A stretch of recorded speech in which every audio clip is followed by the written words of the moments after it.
Hey guys, it's Ted Bogert. Welcome back to the TED Show. I'm excited about this topic. We have Ashley Voltoline here with Get Me Automated.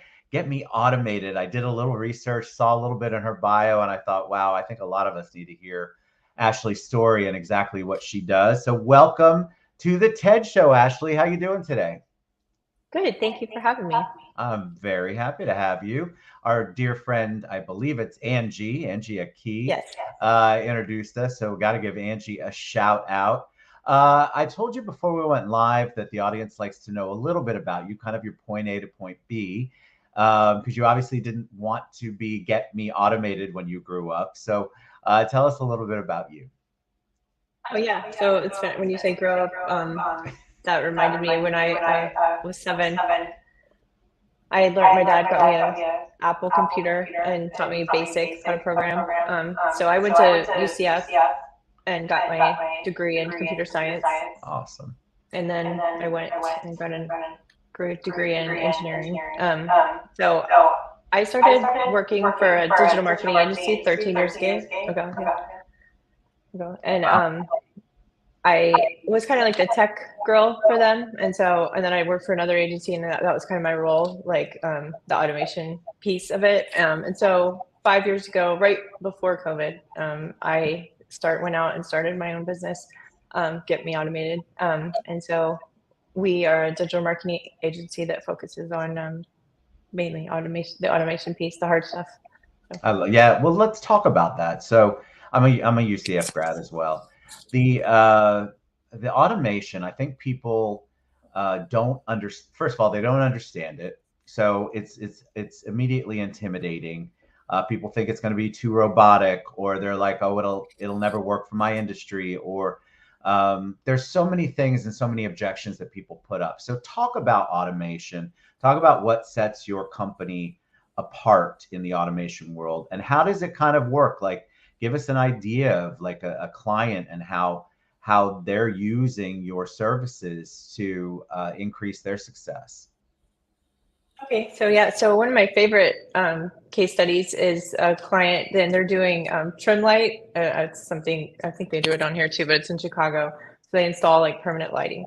But this can go for any service based and job like that. So they have a bunch of guys on the road in trucks out installing, and they also have sales guys out selling.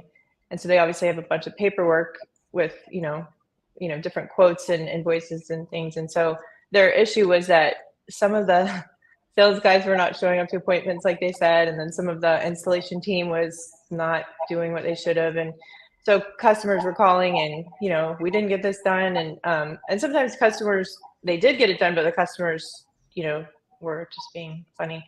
So what we help do is tracking all of this. So I created forms on an iPad for the production team, for the installation team, and the sales. And so whenever they go see a client, the form is actually automatically generated from the back office, and then it has to be signed by the customer, and there's location data on it just to make sure they really were at the right place getting it signed. And so that's been that's really helped their business a lot. Yeah, it's for accountability, basically, is that case study.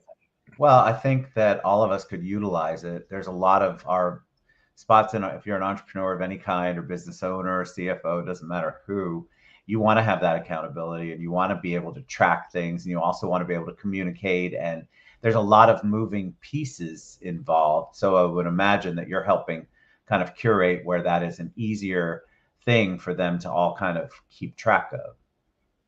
Right. Yes. So we try So to meet people. Oh yeah. go ahead. No, Go ahead. please keep going.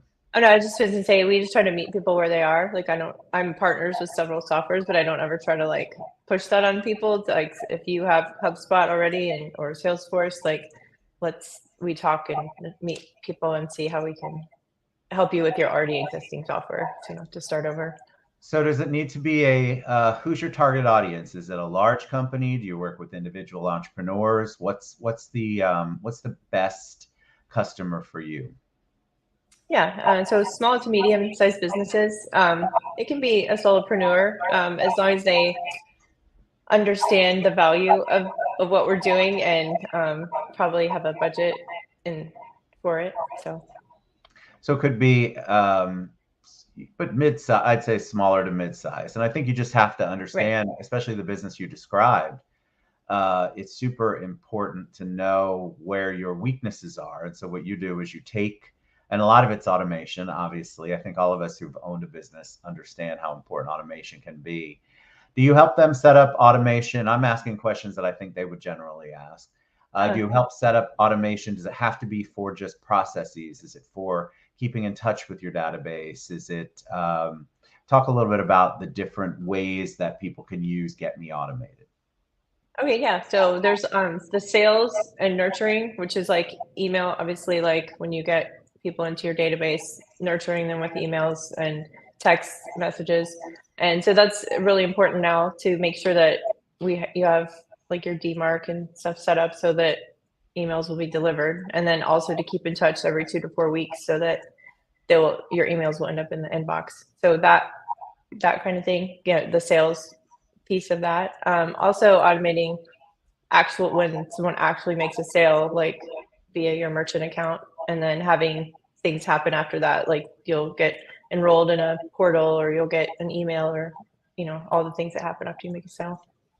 So it could be a combination. It's really a great way to not only organize, but to keep in touch, to touch your people.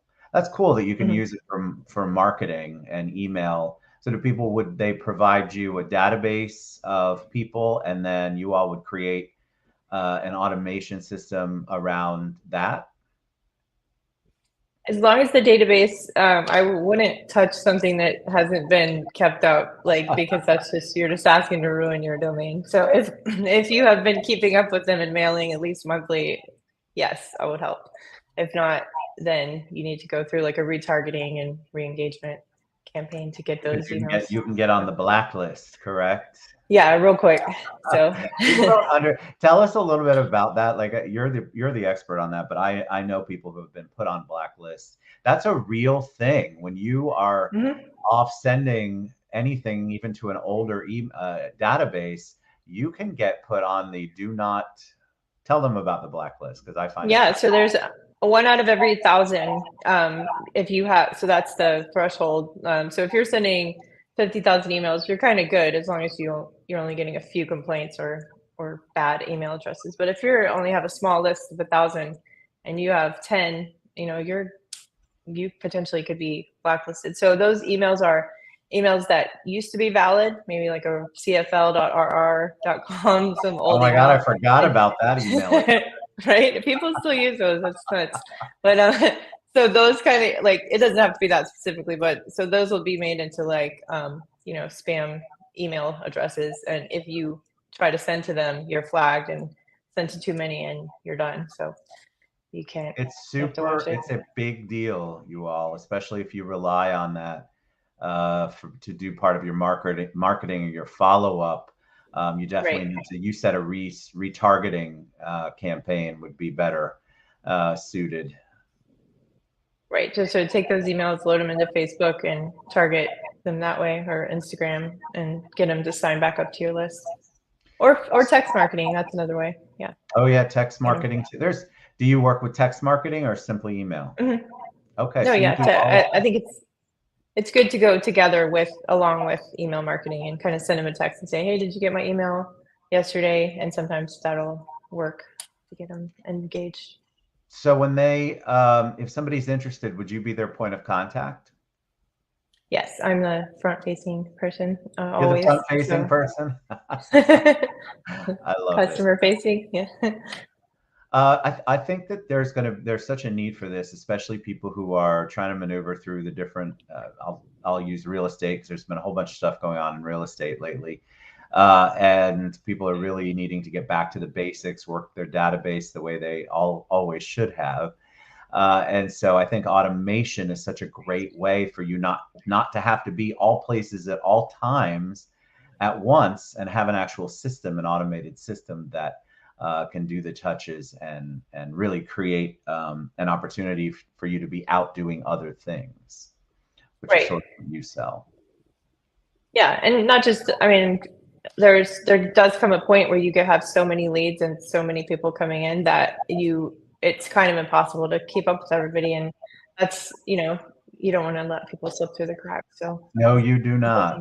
You do not. All right, Ashley, tell them the best way they can find out more about you and reach you. yeah, so you can just go to my website, getmeautomated.com, and schedule an appointment or And it'll get send us right a to message. you. And of course, I'll Mhm. I'll I'll tag I'll put all of Ashley's contact information that she's provided in the comment section below. But y'all are looking for different ways to touch your database and get out there and try to figure out how you can do better with the time that you have. And so automation is a nice time saver, and it still allows for personal touch. And so I would encourage you to reach out to Ashley and go to getmeautomated.com. I love it. All right, Ashley, thank you so much for being on the show. Thanks again to Angie for the introduction, and we'll see you guys Thank you. soon. Bye, everybody. Thank you.